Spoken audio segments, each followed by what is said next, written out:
We're making progress on a lot of things at the same time. Right now, concreting is also underway. The concreting has been going on continuously for years. This section was just finished. They started it this morning. Over there, the concrete mixer is running non-stop. Now that they've finished here, they'll move this concrete mixer over there. Before that, of course, they compacted it well with this compactor.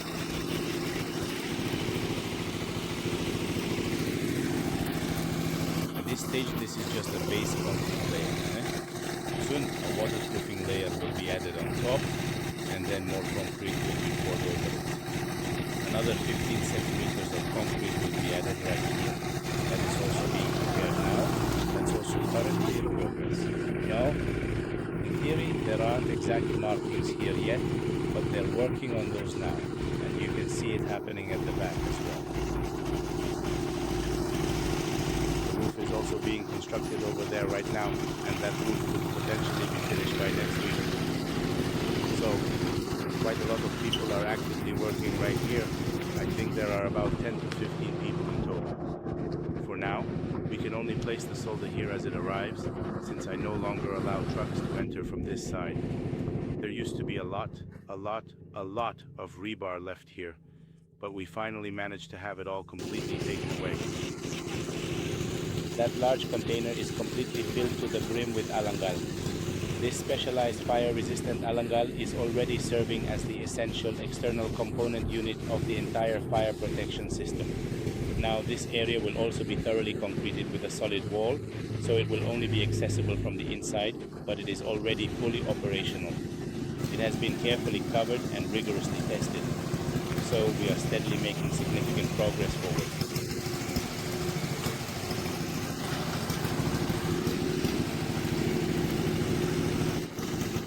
The roof of the bar currently has a certain appearance, but we are going to make it with alangal, and even the main supporting structure underneath will be made of metal. This is just to make things look a bit more presentable for everyone. Let me show you the details.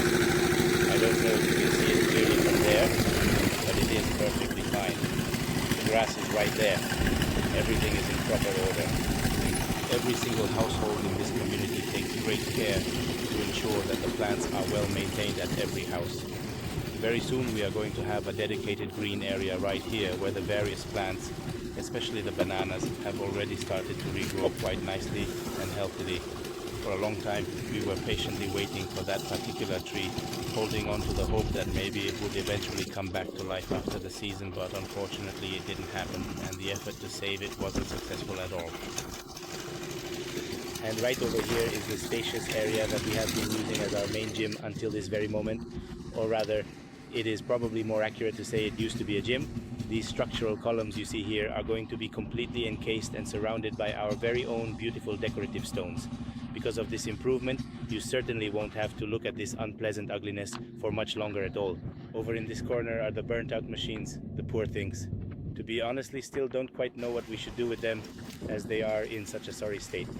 Is it even worth doing anything at all with them? Maybe we could repaint them, or perhaps it is better to just leave them be.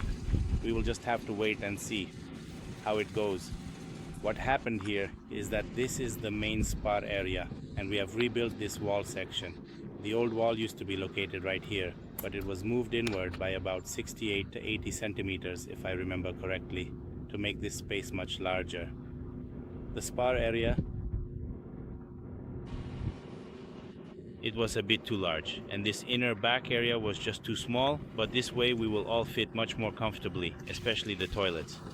Fortunately, that wall over there wasn't damaged at all, so the artificial grass will go right back there.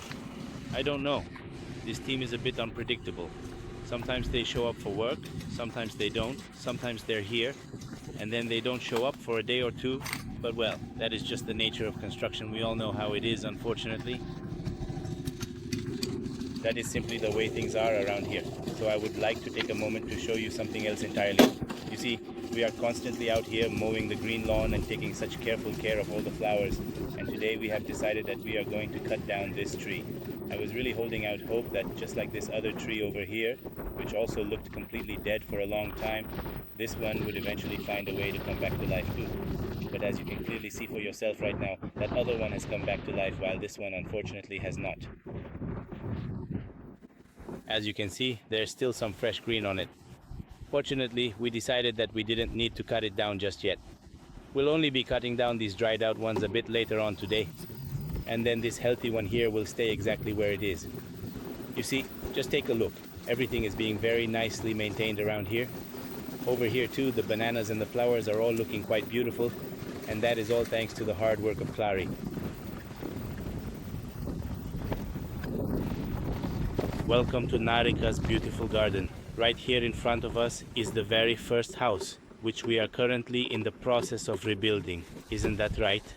At this stage, it has already had a specialized coating of what is known as Calciabort applied to it. This is a highly effective fireproof material. This is exactly what the structure looks like when viewed from the front. It is truly very nice work. If you take a moment to observe the details, just look at the precision of the joints and how everything fits together so perfectly. This craftsmanship here is really beautiful to behold. So I think I'm going to take a short rest for a bit while the guys continue working hard on the project. There is actually quite a lot more to see as well.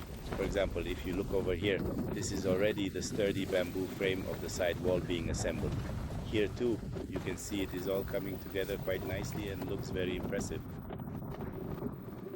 As you can see, it's very well maintained and hasn't been cut at all. It's clearly been well taken care of. Now here's a cute little puppy, one of the group. Hi there, little one. Over here too, everything is nicely arranged and beautifully planted. Look at this Ranjapani.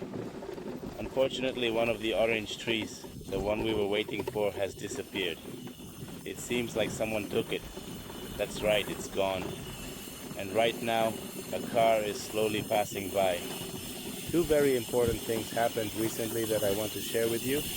First of all, we finally managed to sit down and have a productive conversation with the guys yesterday to get everything aligned. This is part of what is still currently ongoing here as part of our daily work routine. Right now, we are in the middle of carefully putting in a heavy-duty support beam to ensure structural integrity. And once that is securely in place, the entire area will be professionally completed over to finish the job, just like it was before. This is an extremely important matter for all of us. We have recently noticed that there are quite a few mice in the area. That is exactly why we purchased several effective mouse traps. We have already placed these traps in the majority of the houses. For those who don't answer our calls or aren't willing to do anything, we didn't bother with them. But there are some cooperative people we can coordinate with, and yesterday we held another one of those productive meetings as well. We didn't tell them at the time, but a few days ago we discreetly ordered the mouse traps, carefully placed them throughout the houses, and soon discovered that there really are quite a lot of mice. Now, you better hold on tight. There was one specific house where we have managed to catch 16 mice so far. Yes, 16 mice in just one place. There are other houses where we've only caught one or two, and then there are some houses where it currently seems like there aren't any at all. But the reason there aren't any is because there's no life inside. No one is inside, there's nothing inside. Okay, let's say there's no movement either, but there's no food either, so there wouldn't be anything for them to eat. So we think it's very important that every house has at least one mouse trap, and you have to check it at least every 2 days. There was one mouse trap that we forgot about and only found it a week later. It wasn't a pretty sight, but I didn't even know it was there.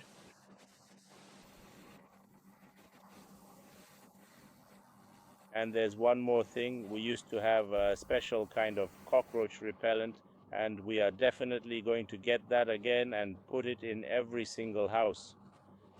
This cockroach repellent is supposedly also quite good against ants and all sorts of other insects.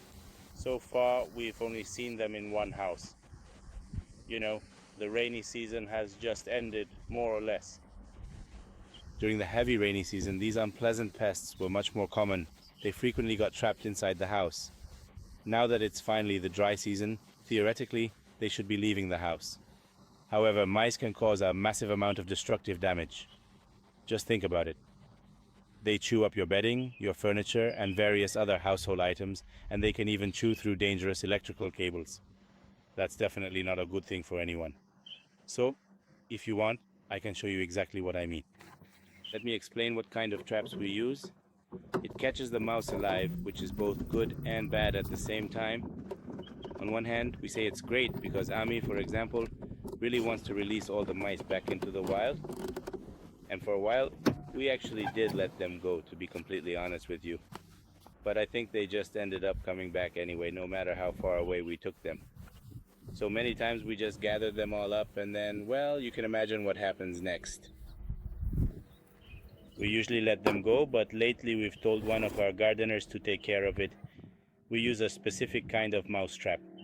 This one is currently open, and actually it just caught a mouse. So it stays open, the mouse goes right inside, and then it's suddenly trapped in there. We can then take it out of this device, and we take them very, very far away from here. But I guess the local people who live near the place where we release them aren't too happy about it either. And we release the mice back into the wild. So I can't really think of this as a good or permanent solution either.